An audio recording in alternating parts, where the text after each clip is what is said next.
श्री महाभारत की कथा आगे बढ़ाते हुए हम पुष्प 11 में आज प्रवेश कर रहे हैं। आदि पर्व का दर्शन हम कर रहे हैं। अगले वीडियो में हमने कुंती का, माद्री का और गांधारी का ब्याह का प्रसंग देखा। आज उसके यहाँ पुत्रों का जन्म होगा, वो बात का हम दर्शन करेंगे। गांधारी बड़ी पतिव्रता थी। वह अपने पति का अनुगमन करने के लिए सदैव अपनी आंखों से पट्टी बांधे रहती थी। जब कुंती के युधिष्ठिर हो गए तो उसे भी चिंता हुई, क्योंकि कुल मर्यादा के अनुसार युधिष्ठिर ही राजगद्दी का स्वामी बनता। गांधारी चाहती थी कि राजगद्दी उसकी संतान को ही मिले। वह गर्भवती तो थी, परंतु उसके उदर से बालक ने जन्म न लिया था। उसने डाहवश अपना पेट कूट लिया। इस पर इसके पेट से एक मांस पिंड निकला। गांधारी को अपनी मूर्खता पर अधिक दुख हुआ। गांधारी ने दुखी होकर व्यास जी का स्मरण किया। व्यास जी ने उस पिंड के 100 भाग करके सबको अलग अलग घी के घड़ों में रखा दिया। इस प्रकार गांधारी को 100 पुत्र दुर्योधन आदि और एक कन्या प्राप्त हुई। हे जन्मेजय, अब तुम धृतराष्ट्र के पुत्रों के मतानुसार नाम सुनो। सबसे बड़ा दुर्योधन था। उसके बाद क्रम से दुशासन, दुस्सह, दुश्शाल, जलसंग, सम, सह, विंद, अनुविंद, दुर्धुष, सुबाहु,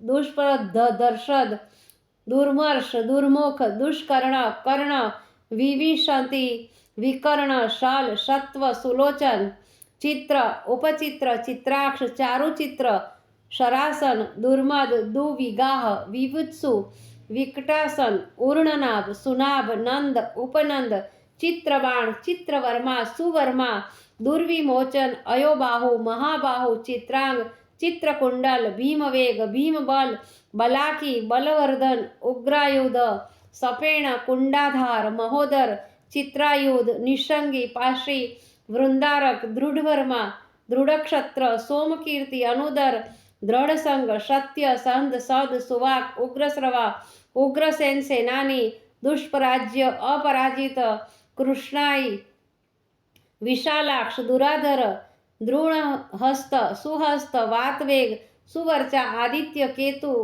बह्याशी, नागदत्त, अग्रयाई, कवची, कथन, कुंडी, उग्र, भीमरथ, वीरबाहु, अलोलुप, अभय, रौद्रकर्मा, द्रोणरणाश्रय, अनार्दुष्य, कुंडभेदी, वीरावी, प्रथम प्रथामी, दीर्घरोमा, दीर्घबाहु, व्यूढोरस्क, कनकध्वज,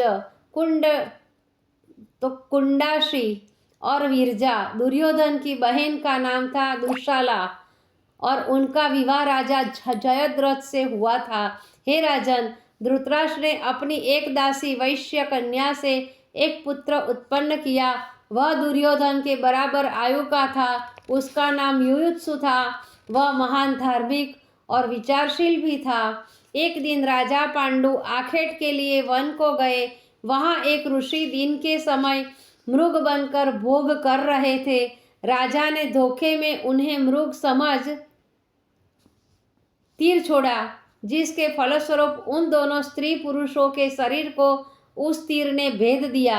ऋषि ने क्रोधित हो राजा को श्राप दिया, हे राजा, जिस समय भी तू स्त्री भोग करेगा तेरे प्राण नष्ट हो जाएंगे। इतना कह ऋषि और स्त्री अपने शरीर को त्याग दिया। राजा पांडु ने उस वन में रहने वाले ऋषियों को यह कथा सुनाई। ऋषियों ने उक्त कथा भीष्म को सुनाते हुए कहा कि साप से प्रेरित पांडु अब वन में तपस्या करेंगे। कथा को सुन वे माद्री तथा कुंती को साथ ले पांडु को लौट लाने के लिए वन की ओर चले। पांडु के पास पहुंचकर उन्हें घर चलने को बहुत समझाया, किंतु वे तैयार न हुए। राजा को अटल देखकर भीष्म लौट आए। कुंती और माद्री दोनों पति की सेवा के लिए वहीं रह गई। राजा को पुत्र के अभाव का दुख मलिन बनाए रहता था। उसे अपने कुल में महान अंधकार दिखाई देता और यही ध्यान रहता कि वह पितृऋण से अरुण न हो सकेगा। पति की व्यथा को देखकर एक दिन कुंती ने विनय पूर्वक कहा, हे नाथ, आपकी इस चिंता को दूर करने को मेरे पास एक मंत्र है, जिसके द्वारा जिस देव की आराधना की जाएगी वही इच्छित वर देगा। कुंती ने पति की आज्ञा से सर्वप्रथम धर्म का स्मरण किया, जिससे युधिष्ठिर उत्पन्न हुए। दूसरी बार कुंती ने पवन से जो पुत्र प्राप्त किया उसका नाम भीम हुआ। जब कुंती ने इंद्र को स्मरण करके तीसरा पुत्र प्राप्त किया तो अर्जुन का जन्म हुआ। इन 3 पुत्रों को देखकर महाराज को अधिक सुख मिला। एक दिन माद्री ने कुंती से संतान प्राप्त करने की इच्छा की। कुंती ने मंत्रों की माला माद्री को देकर देवता को बुलाने की विधि बता दी। माद्री ने अश्विनी कुमार का ध्यान किया, जिनसे उत्पन्न होने वाले पुत्रों के नाम नकुल और सहदेव हुए। हे राजन, राजा पांडु एक दिन शिकार को गए। रानी माद्री रजस्वला हुई तथा उसने उसी दिन पूर्ण स्नान किया। राजा ने वन में जाकर बसंत ऋतु की छटा को देखने और वन के जीवों को कामरत देखा तो उनके हृदय में भी काम जाग उठा। वे तुरंत लौट आए। माद्री को एकांत में पावे उससे संभोग करने का उद्यत हुए। माद्री ने उन्हें समझाने की चेष्टा की, परंतु कामेच्छा प्रबल होने के कारण वे न माने और उससे रति राग करने लगे। कामांध राजा को ऋषि के श्राप का किंचित ध्यान न था, अतः भोग करते ही उसके प्राण निकल गए। राजा को प्राणहीन देख रानियों ने बहुत रुदन किया। माद्री को राजा की मृत्यु से इतनी ठेस पहुंची कि वह उनके साथ ही स्वर्ग चली गई। जब भीष्म ने उक्त समाचार सुना तो वे कुंती एवं उसके कुमारों को हस्तिनापुर ले आए। कौरव पांडव समस्त बालक एक साथ खेलते थे।